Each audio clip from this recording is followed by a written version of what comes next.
Bismillahirrahmanirrahim. I am Dr. Mukhtiar Ahmed, working as an assistant professor in Medical Unit 4 in PMCS Nawabshah.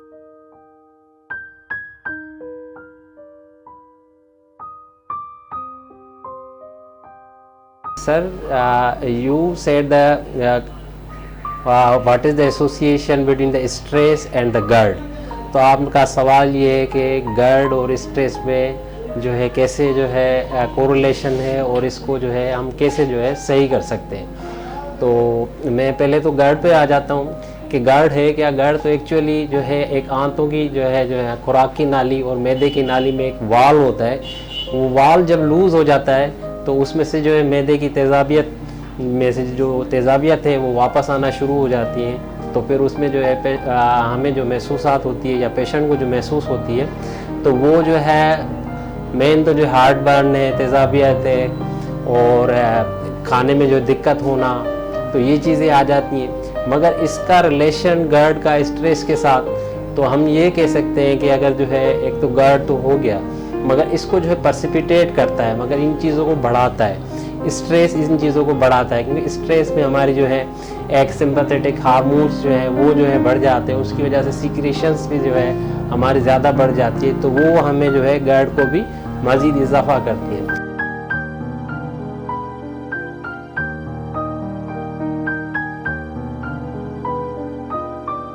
तो आपका जो सवाल था कि स्ट्रेस और GERD को कैसे मैनेज किया जाए, क्योंकि हमारे जो है स्ट्रेस को कम करने के लिए हम जो कहते हैं कि लाइफ स्टाइल मॉडिफिकेशन, उसमें हमारे पास ये आ जाता है कि हम जो इंडोर जो है जो हम सारा दिन जो है क्लिनिक्स पर बैठे रहते हैं या हमारे फैमिलीज़ हैं जो उनमें जो है बच्चे हैं, तकरीबन इंडोर एक्टिविटीज़ ज़्यादा हैं, तो वो उनमें जो है ये जो है डाइजेस्टिव सिस्टम भी जो है मोटिलिटी जो है वो भी कम हो जाती है और जो है ओबेसिटी भी बढ़ जाती है।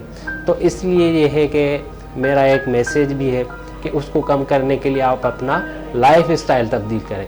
लाइफ स्टाइल तब्दील करने के लिए जो हमारे पास एक जो है जनरल रूल है कि आप जो है एक्सरसाइज करें। एक्सरसाइज के लिए जो है एटलीस्ट जो है 5 days जो है 20 मिनट की रखें। आप वो टाइम आप खुद ही जो है, क्योंकि अब तो बिज़ी शेड्यूल है, एक डॉक्टर का भी बिज़ी शेड्यूल है, एक जो है अगर पेरेंट्स में देखा जाए बच्चों का बिज़ी शेड्यूल है। बच्चों को कहें कि जो है ये मोबाइल से इंडोर एक्टिविटी वो बंद कर दें, गेम्स खेलें, आउटडोर एक्टिविटी उनमें जो है ज़्यादा रहें। तो उसमें जो है वो एक तो स्ट्रेस भी कम होगा और दूसरा उसकी मोटिलिटी भी अच्छी हो जाएगी। तीसरा उनकी जो है ओबेसिटी जो है जो मेन इश्यूज़ है हमारे बड़ों में वो जो है वो भी कम जो है रहेगी। तो इसलिए तो स्ट्रेस और GERD का जो बड़ा जो है गहरा ताल्लुक़ है। तो ज़्यादातर तो स्ट्रेस मैनेजमेंट है ही आपकी लाइफ स्टाइल मैनेजमेंट।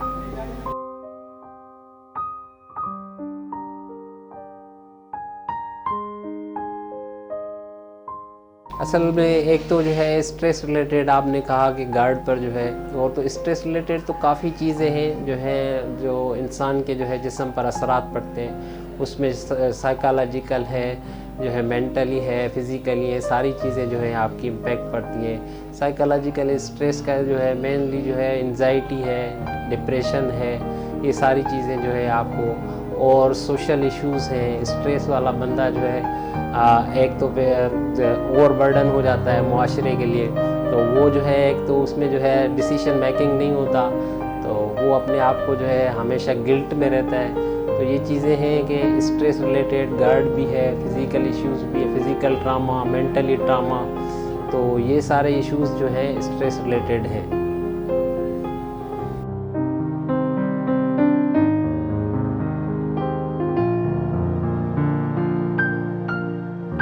ये अच्छा सवाल पूछा कि हम जो है ये गैस्ट्रोइसोफेजियल रिफ्लक्स डिजीज़ GERD को कैसे जो है हम मैनेज कर सकते हैं। पहले तो ये मैनेजमेंट, जैसे मैंने बताया कि मेन मैनेजमेंट है इसकी life style modification. Life style modification में मतलब जो ये चीज़ें हैं मैंने पहले भी ऑलरेडी डिस्कस की है।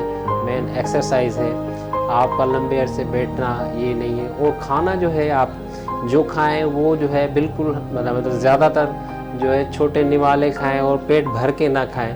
और खाना खाने के बाद जो है फौरी जो है ये कहते हैं कि सोए ना, सोने और खाने में जो है एटलीस्ट या 3 घंटे का या 2 घंटे का वक्फा हो। हमारे तो इस्लामी हिसाब से ये है कि अगर हम इशा से पहले खा लें और जो नमाज़ पढ़ के फिर जाके बाद में सो जाएं, तो इसमें काफ़ी टाइम हो जाता है। एक अल्लाह ने हमें जो है ये चीज़ें बता दी हैं, मगर हम अमल नहीं करते। तो एक ये है कि 3 घंटे का वक्फा होगा तो उसमें से ये जो चीज़ें जो है कम होंगी। और दूसरी ये चीज़ है कि अगर गर्ड का प्रॉब्लम है, आपकी जो है रुतूबत या सीक्रेशन ज़्यादा आ रही हैं, तो आपको जो है, जो आप जिस बिस्तर पर लेटते हैं उसको थोड़ा सा सर के ऊपर थोड़ा ऊपर कर दें, तो ये जो है वापस ये चीज़ें नहीं आएंगी। तो फिर इससे भी आपका अफाका हो सकता है। और ये जनरल मेयर्स हैं। और जो है ये जंक फूड है, कैफ़ीन है, अगर वो जो है चाय का ज़्यादा जो है कोई इस्तेमाल करता है, या उसके अलावा बदकिस्मती से कोई अल्कोहलिक है या कोई बियर पीता है, तो उससे और ज़्यादा जो है, या स्मोकिंग करता है, तो उसको बिल्कुल ये चीज़ें बिल्कुल ख़त्म कर देनी है। फिर हमारे पास इसमें जो है आ जाती हैं मेडिसन, जो काफ़ी मेडिसन्स हैं जो इस जो है गर्ड या इसको ख़त्म कर देती हैं और उससे जो है फ़ायदा भी होता है। तो उसमें जो है काफ़ी ग्रुप्स हैं, अब ग्रुप्स बहुत निकले हैं। तो उसमें जो है PPI है, और जो है अभी जो है हमारे पास जो है जिसके थ्रू हम जो है ये दे रहे हैं, जिसमें वोनाप्राज़ोल जो एक ड्रग है, तो वो भी इसमें जो है काफ़ी फ़ायदेमंद होती हैं। तो उससे भी जो है ये आपकी जो है रुतूबत है, सीक्रेशन है, इसके लिए वो कम हो जाए।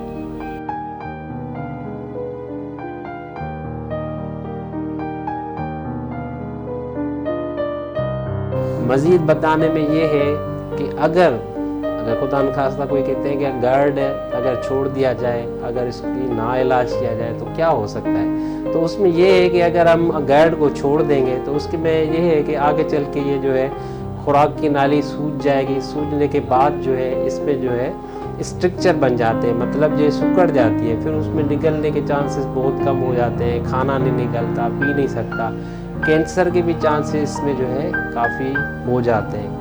तो मतलब कि इसको अर्ली ट्रीट किया जाए, अर्ली डिटेक्ट किया जाए, और लाइफ स्टाइल आप जो है अर्ली जो है अपना तब्दील कर लें और बेहतर बना लें। यही है मेरा